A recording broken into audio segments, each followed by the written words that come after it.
구약 성경에 나오는 위대한 인물 모세라는 사람을 생각할 때 우리가 의문을 갖게 되는 것이 하나 있습니다. 왜 하나님께서는 모세처럼 인간적으로 부족한 사람을 들어 쓰셨을까 하는 점입니다.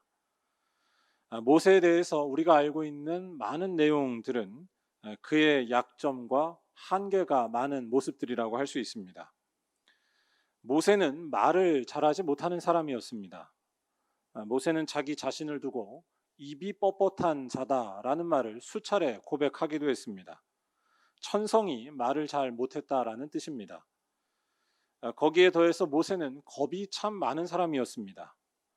민수기 16장을 보면 백성들이 모세를 향해 반란을 일으켰던 일이 나옵니다.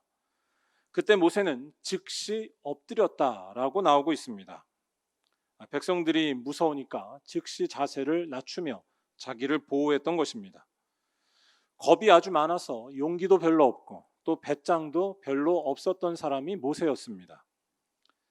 여러분들이 하나님의 자리에 있다고 한다면 이렇게 말도 잘 못하고 또 겁도 많은 모세를 민족의 지도자로, 그것도 출애굽이라고 하는 위대한 사역의 지도자로 사용하시겠습니까?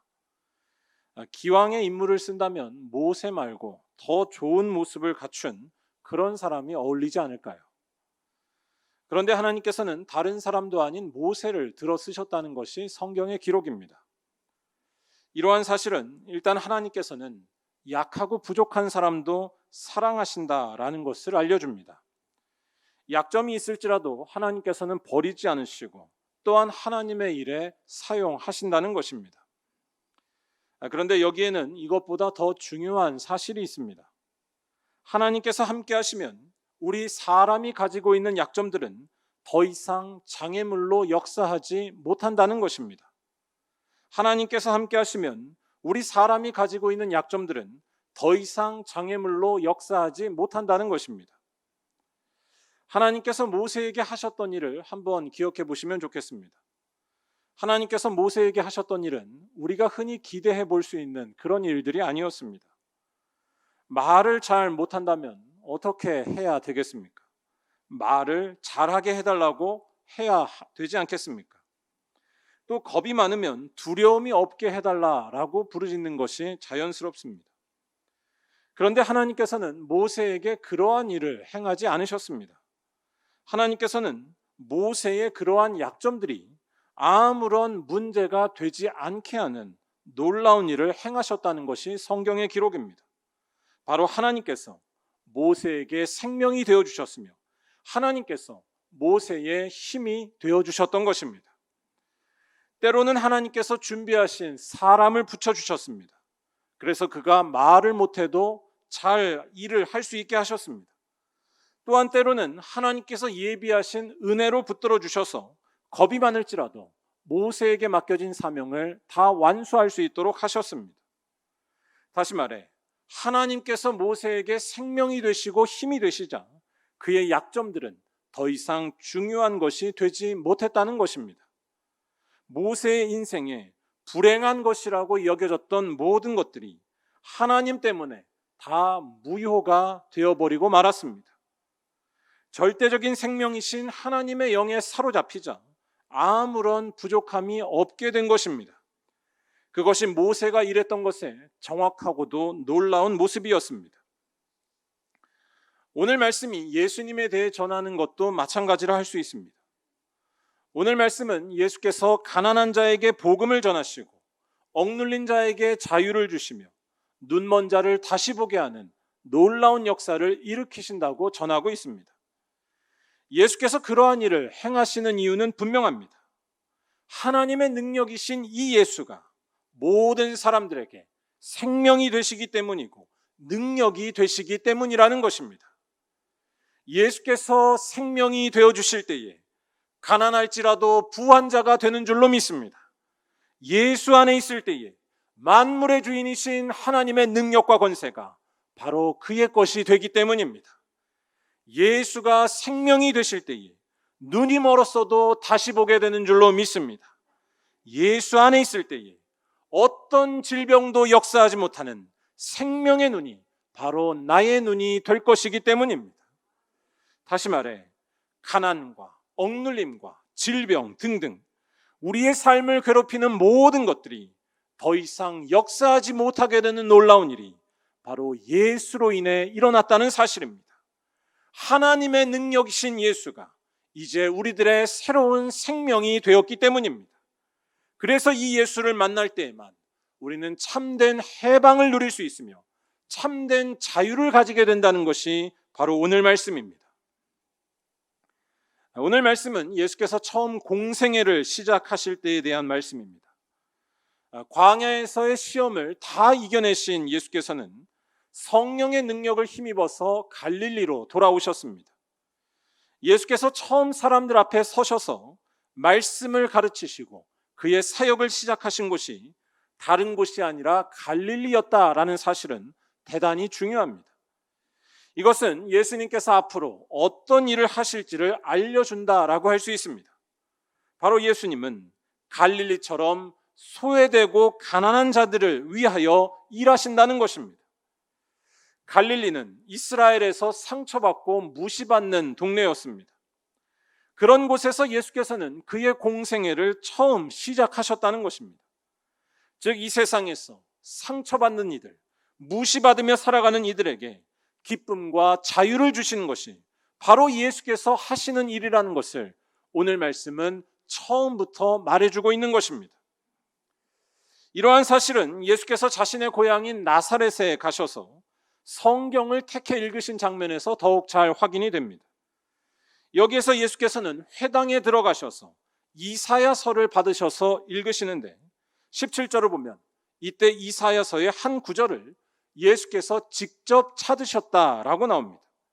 책을 펴서 이렇게 기록된 데를 찾으시니 라고 나옵니다. 의도를 갖고서 어떤 말씀을 찾으셨다는 것입니다. 그렇게 찾으신 이사야서의 한 말씀은 이사야서 61장에 나오는 긴 구절들이었습니다.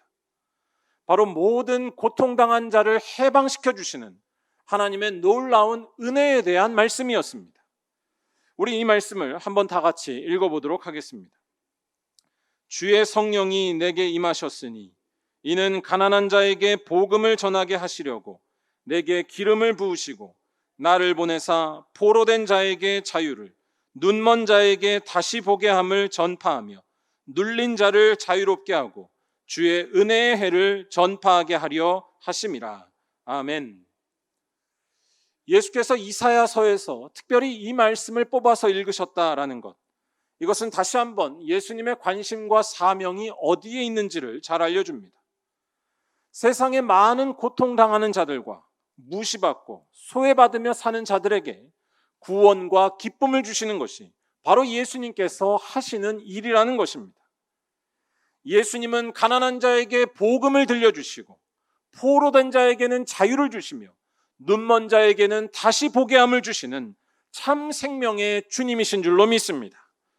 우리 말리언교회는 이 예수님을 따르기 위해서 이 땅에 고통당하는 많은 자들을 더욱더 섬기고 소망을 전하는 교회가 되어야 할 줄로 믿습니다. 그런데 여기에서 한번 잘 생각해 볼 필요가 있습니다. 지금 예수께서는 가난한 자에게 복음을, 즉 기쁜 소식을 전한다라고 말씀하셨는데 가난한 자에게 복음이란 무엇일까요? 가난한 자에게 기쁜 소식이란 무엇이 되겠습니까? 여기에 대한 대답을 한다는 것은 어렵지 않습니다. 가난한 자에게 기쁜 소식은 더 이상 그를 가난하지 않게 해줄 재물들이라는 것을 우리는 알고 있기 때문입니다. 또한 병에 걸리거나 선천적으로 장애가 있어서 눈이 멀었던 사람이 다시 보게 한다는 것, 이것은 그 질병에서 해방되는 것을 말한다고 할 수 있습니다. 눌린 자가, 포로된 자가 자유해지는 것, 이것은 억압받고 있는 상태에서 풀려나는 것을 의미한다고 할 수 있습니다. 그런데 한번 잘 생각해 보시면 좋겠다는 것입니다. 예수께서는 과연 이러한 일들을 행하셨을까요? 정확히 말해 오늘 말씀에서 예수께서 말씀하신 것들은 어떤 일들일까요? 일단 우리는 예수께서 우리가 생각하거나 기대했던 것처럼 행동하신 분은 아니었다라는 것을 명심할 필요가 있습니다. 예수께서는 눈먼 자를 고쳐내신 일이 분명히 있으셨습니다.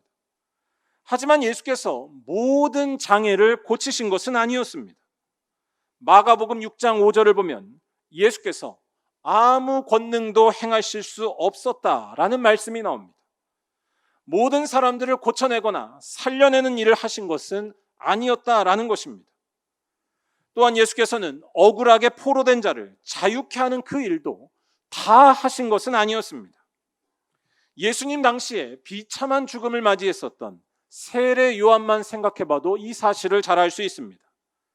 세례 요한은 예수께서 살아계실 때에 억울하게 모함을 받아 감옥에 갇혔고 결국 비참하게 죽고 말았습니다. 이러한 일들은 비단 예수님 때에만 찾을 수 있는 것은 아닙니다. 오늘날에도 세상에는 이해할 수 없는 병들과 아픔 때문에 고통받는 이들이 정말로 많이 있습니다. 또 세상이 좋아졌다고 말하지만 가난한 자들의 어려움은 여전히 계속되고 있습니다. 무엇보다 결정적으로 문제인 것은 예수님을 믿는다 하더라도 이러한 고통과 아픔이 사라지는 것처럼 보이지는 않는다는 사실입니다. 이런 상황 속에서 오늘 말씀에 나온 예수님의 말씀은 보기에 따라서 참 당황스럽게 들리지 않을 수 없다는 것입니다. 21절에서 예수께서 뭐라고 하시는지 한번 잘 보시기 바랍니다. 예수께서는 앞서 하셨던 말씀보다 더 놀라운 말씀을 하고 계십니다. 예수께서는 방금 인용하셨던 이사야 선지자의 글이 오늘 너희 귀에 응하였느니라, 오늘 너희 귀에 응하였느니라 라고 말씀하십니다. 이사야 선지자가 말했던 세상의 모든 고통받는 사람들이 다시 회복되고 자유케 되는 일이 바로 지금 이루어졌다라고 말씀하고 계시는 것입니다. 여러분은 예수님의 이 말씀을 어떻게 받아들이시고 또 어떻게 생각하시나요? 상식적으로 생각해 볼 때에 예수님의 이 말씀을 듣고 자연스럽게 이해하거나 받아들일 사람은 잘 없을 것입니다. 세상이 달라진 것처럼 보이지 않기 때문입니다. 예수님의 이 말씀을 처음 들었던 사람들도 마찬가지였습니다. 그래서 오늘 말씀 다음에 나오는 4장 28절을 보면 예수님의 이 말씀을 처음 들었던 회당 사람들은 예수님을 향해 크게 화를 내기까지 했다라고 나옵니다. 예수님의 말씀을 받아들일 수 없었다는 것입니다. 더 나아가서 그들은 예수님을 낭떠러지로 끌고 가서 밀쳐 떨어뜨리려 하기까지 했다라고 나옵니다. 화가 아주 단단히 나서 예수님을 죽이려 했다는 것입니다. 22절에 나오는 것처럼 이 회당 사람들이 볼 때에 예수라고 하는 사람은 그냥 동네에서 어렸을 때부터 알고 지내던 요셉의 아들, 평범한 한 사람이었기 때문입니다. 그런데 마치 하나님이나 할 수 있는 말을 아주 막 던지고 있는 불경하고 이상한 그 모습에 화가 잔뜩 난 것이었습니다. 여러분들은 어떻게 생각하시나요?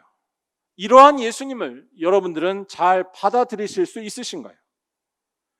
이 질문에 대한 답을 찾아가는 것이 우리 그리스도인들의 평생의 삶이고 숙제라고 할 수 있습니다. 저는 우리 말리언교회 성도들은 여기에 대해서 분명히 답을 할 수 있는 능력 있는 성도인 줄로 믿습니다. 왜냐하면 누구든지 예수를 알고 누구든지 그를 의지하면 하나님께서 그에게 역사하기 시작하신다는 것을 우리 모두는 잘 알고 있기 때문입니다. 바로 절대적인 생명이신 하나님의 능력이 예수를 주로 믿는 자에게 반드시 역사한다는 것입니다. 예수 안에 있으면 가난한 자가 더 이상 가난한 자가 되지 않고 예수 안에 있으면 눈먼 자가 더 이상 눈먼 자가 되지 않는다는 것을 꿰뚫어 보는 것이 바로 믿는 자들의 능력이고 우리 기독교인들의 영성이라는 것입니다. 왜냐하면 예수와 하나가 될 때에 하나님이 그의 생명이 되실 것이고 예수와 하나가 될 때에 하나님이 그를 다스리기 때문입니다. 이 말씀을 잘 이해하기 위해서는 예수께서 인용하신 이사야 선지자의 말을 다시 한번 찬찬히 살펴볼 필요가 있습니다. 제가 아까 설명을 드리면서 가난한 자들에게 복음이라고 하는 것은 더 이상 가난하지 않게 해줄 많고 풍성한 재물이라고 말씀을 드렸었습니다. 그런데 잘 생각해 보시면 그것만이 가난을 해결해 주는 것의 전부가 아니라는 것을 깨달을 수 있습니다. 가난의 문제를 근본적으로 해결해 주는 것은 재물이 아니라 하나님뿐이라는 사실입니다. 가난의 문제를 근본적으로 해결해 주는 것은 재물이 아니라 하나님뿐이라는 사실이고, 이 사실에 대해 영적으로 민감하게 열려 있는 것이 바로 믿음의 생활인 것입니다. 제가 드리는 이 말씀을 어떤 추상적인 이야기이거나 또는 종교적인 말로 들으실 수도 있습니다. 하지만 그렇지 않습니다. 가난의 문제에 있어서 근본적인 핵심은 단순히 돈이 없다는 것에 있지 않습니다. 가난의 문제에 있어서 핵심은 끊임없이 돈에 지배당하며 살아가는 우리들의 불쌍한 영혼이라고 할 수 있습니다. 돈과 재물이 우리 삶의 절대적인 생명이 되어버렸다는 것이 보다 근본적인 문제라는 말씀입니다.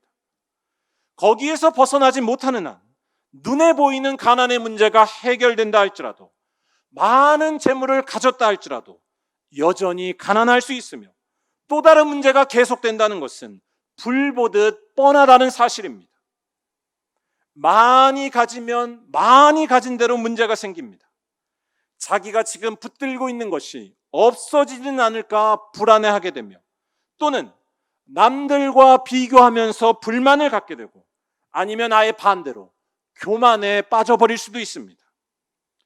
그렇다고 해서 우리들이 가난한 자들에 대해서 돕거나 실제적인 재물의 필요를 부정해야 한다라는 그런 뜻은 아닙니다. 예수께서는 오병이어의 기적으로 많은 사람들을 실제로 배불리 먹이셨으며, 또한 선한 사마리아 사람의 비유를 통해서 구체적으로 돕는 것에 대해 끊임없이 강조하셨습니다. 우리 교회도 이러한 믿음을 갖고서 이웃을 돕는 일을 교회의 사명으로 고백하며 살고 있습니다. 하지만 여기에서 근본적인 문제를 놓쳐서는 안 된다는 것입니다. 예수님을 단순히 구제 사업가 정도로만 생각하면 기독교 신앙의 핵심에서 벗어나고 말게 됩니다. 예수께서 가난의 문제를 해결해 주시는 이유는 생명의 근원이 되시는 하나님을 우리들에게 만나게 해주시고 우리들과 함께 해주시기 때문인 줄로 믿습니다. 물질이 없어도 살아계신 그 하나님이 바로 예수 안에 계시다는 것입니다.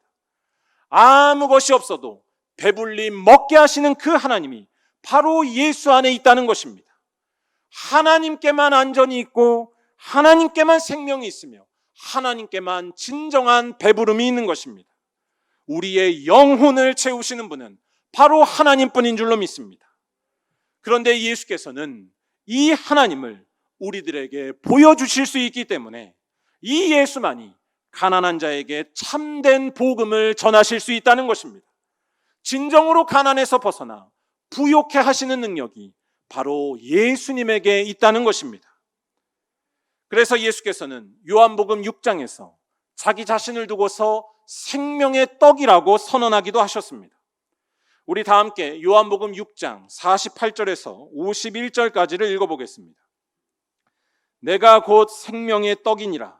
너희 조상들은 광야에서 만나를 먹었어도 죽었거니와 이는 하늘에서 내려오는 떡이니 사람으로 하여금 먹고 죽지 아니하게 하는 것이니라. 나는 하늘에서 내려온 살아있는 떡이니 사람이 이 떡을 먹으면 영생하리라. 내가 줄 떡은 곧 세상의 생명을 위한 내 살이니라 하시니라. 아멘. 다시 말해, 아무리 먹어도 다시 배고플 수밖에 없는 이 세상의 양식이나 재물이 아니라 하나님만이 생명이 되실 때, 또한 그 하나님과 하나이신 예수님이 나의 생명이 되실 때 진정으로 배고프지 않을 수 있으며 진정으로 가난하지 않을 수 있다는 사실입니다. 여러분, 이 세상에서 우리가 먹고 마시는 양식이나 재물은 언젠가 없어지거나 사라질 수 있습니다.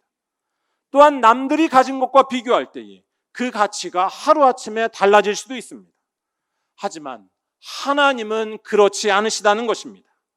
하나님은 언제나 사라지지 않는 생명이시며 하나님은 세상을 진짜로 다스리시는 주인이시며 하나님은 어떤 상황에도 역사하시는 참된 능력이 되신다는 사실입니다.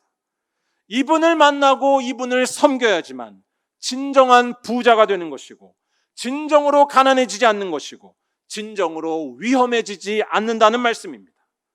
그리고 우리의 주님 예수께서는 이 하나님을 우리들에게 나타내 주시는 유일한 분이시기 때문에, 아니 그 하나님과 하나가 되시는 살아있는 떡이시기 때문에 가난한 자들에게 정말로 기쁜 소식을 전할 수 있다는 것입니다.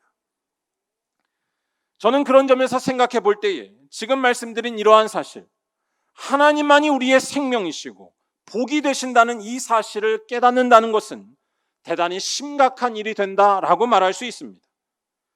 여러분, 하나님이 누구신지 깨달은 사람은 아주 무서운 사람이 된다고 할 수 있습니다.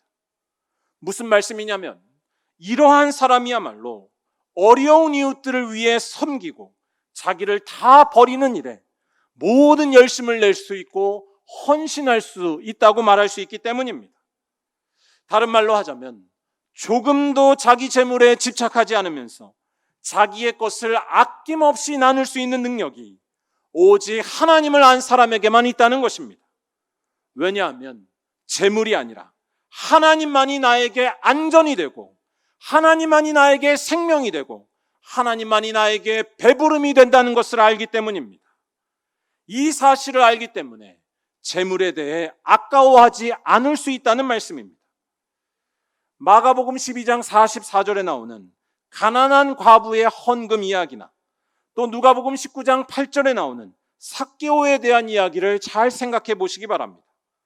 과부는 자기의 전 재산을 헌금했습니다. 삭개오는 자기 소유의 절반을 가난한 사람들에게 나눠주겠다고 말했습니다.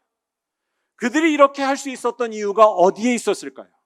그 이유는 다른 데 있지 않습니다. 진정한 생명은, 진정한 배부름은 내가 지금 붙잡고 있는 그 재물이 아니라 하나님께 있음을, 또한 하나님과 하나이신 예수님께 있음을 분명히 알았기 때문입니다. 하나님이 누구신지 알고 예수님이 누구신지 아는 일은 여러분 무서운 일이 될 수밖에 없다는 것입니다. 여러분들의 재산이 다 없어질지도 모릅니다. 그러한 사실을 생각할 때에 저는 우리 말리온교회를 생각하면서 날마다 기도하는 제목이 하나 있습니다. 저는 우리 말리온교회가 하나님만이 우리의 생명이 되신다는 이 무서운 사실을 더욱더 잘 깨달아서 어려운 이웃들을 위해 예산을 쓰는 일에 조금도 아까워하지 않는 겁없는 교회가 되기를 주님의 이름으로 간절히 축원합니다. 그것이 우리 교회가 살 길이고 그것이 우리 모두가 생명을 붙드는 길이 될 것이기 때문입니다. 그와 같이 살아갈 때 하나님께서는 우리 교회를 책임져 주실 줄로 믿습니다. 우리 모든 성도들이 배고프지 않게 해주실 줄로 믿습니다. 우리의 모든 삶이 부족하지 않도록 해주실 줄로 믿습니다. 우리 교회가 이러한 믿음 안에서 교회 예산의 30%를, 아니 50%를 이웃을 위해서 쓸 수 있는 성령에 취한 교회가 되기를 주님의 이름으로 간절히 축원합니다. 아무튼 오늘 말씀에서 예수께서 가난한 자에게 복음을 전하신다는 것은 이러한 차원에서 이해해야 한다는 것입니다. 예수께서는 하나님이라는 진정한 생명을 주시는 분이기 때문에 이 예수만이 가난한 자를 정말로 가난치 않게 하는 기쁜 소식을 전하실 수 있다는 것입니다. 또한 눈먼 자에게 다시 보게 한다는 것이나 포로된 자를 자유케 한다는 것도 마찬가지의 의미입니다. 감긴 눈을 뜨게 됐을지라도 여전히 병과 아픔에서 자유롭지 못한 것이 우리의 몸이고 우리가 살아가는 현실입니다. 하지만 예수께서 하시는 일은 다르다는 것입니다. 예수께서는 우리들에게 어떤 질병도 역사하지 못하는 놀라운 눈을 주시는 줄로 믿습니다. 바로 하나님께만 있는 참 생명의 눈을 주실 수 있다는 것입니다. 또한 예수께서는 단순히 포로의 상태에서 풀려나게만 하시는 것이 아니라는 말씀입니다. 포로에서 풀려난다 하더라도 여전히 세상은 크게 바뀌지 않습니다. 힘 있는 사람은 끊임없이 힘없는 사람을 억압하며 괴롭힙니다. 하지만 예수께서는 우리들의 삶 가운데 이 모든 억압과 속박에서 벗어나게 하신다는 것입니다. 왜냐하면 예수께서는 어떤 것에도 매이지 않으시는 하나님을 우리들에게, 하나님의 그 나라를 우리들에게 주시기 때문입니다. 즉 예수를 만난 자만이 참된 자유를 누릴 수 있으며 예수와 함께하는 자만이 참된 생명과 배부름을 갖게 된다는 말씀입니다. 우리 감리교회의 유명한 목사님 중에 선한 목자교회의 유기성 목사님이라는 분이 계십니다. 이분이 쓰신 책 중에 두려워하지 말고 하나님만 의지하라 라는 책이 있습니다. 이 책은 유기성 목사님께서 나라를 위한 특별 새벽 기도회 때 전하셨던 말씀을 책으로 묶은 것인데요. 저는 이 책을 읽으면서 참 많은 감동과 은혜를 받았습니다. 특별히 우리들에게 아주 중요한 도전을 던지는 그런 메시지가 있어서 여러분들께 이 책의 한 부분을 소개해 드리고자 합니다. 제가 읽어 드리겠습니다. 세상보다 하나님이 진짜 더 커 보이십니까? 말씀을 묵상하면서 하나님을 믿는다는 우리의 믿음을 근본에서부터 점검하게 하셨습니다. 우리가 실제로는 하나님을 믿지 못하는 실상을 적나라하게 보여주셨고 그것부터 깊이 회개하는 시간을 가졌습니다. 우리의 문제는 나라의 위기가 아니라 하나님을 믿는다는 우리의 믿음이 문제였습니다. 하나님을 정말 믿는지 우리의 믿음을 돌아보십시오. 세상보다 하나님이 진짜 더 커 보입니까? 저는 유기성 목사님의 이 글을 보면서 열왕기하 6장에 나오는 선지자 엘리사와 또 그의 사환 게하시가 생각이 났습니다. 열왕기하 6장에서 엘리사의 사환 게하시는 수많은 아람 군대가 쳐들어오자 겁을 먹고 두려움에 사로잡혔습니다.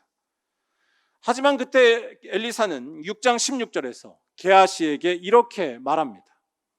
두려워하지 말라. 우리와 함께한 자가 그들과 함께한 자보다 많으니라.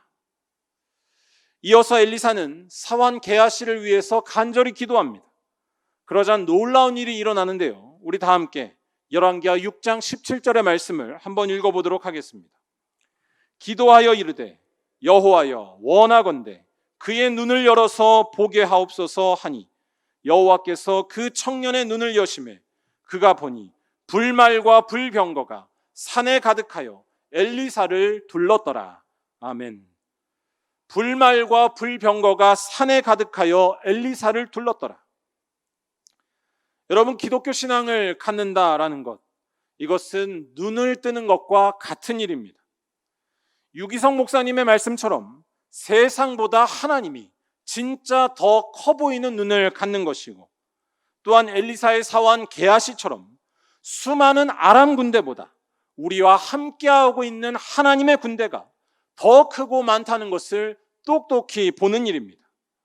거기에서만 모든 두려움을 이기는 길이 생기고 하나님께서 주시는 새로운 소망과 은혜를 얻을 수 있기 때문입니다. 그런데 여기에서 중요한 사실이 한 가지 있습니다.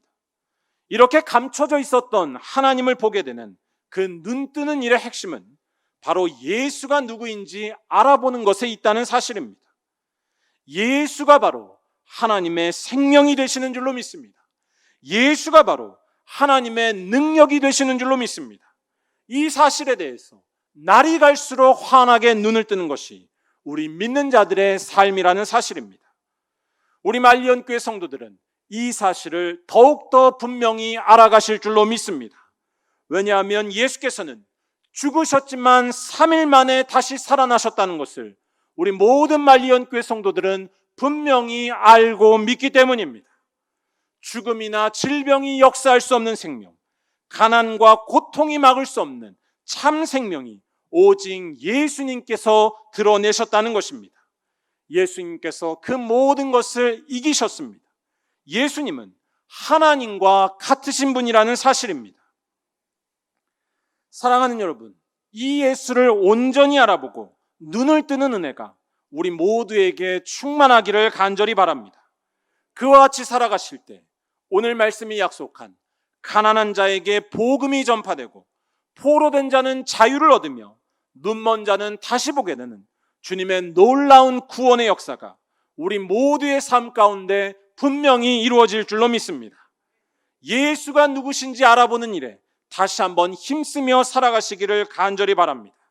세상보다 예수가 더 커 보이는 순간, 십자가에 달린 초라한 예수가 하나님의 불말과 불병거로 무장한 하나님의 능력이고 권세임을 알게 되는 그 순간이 가장 복된 순간이고 우리 인생에 빛이 들어오는 순간인 줄로 믿습니다.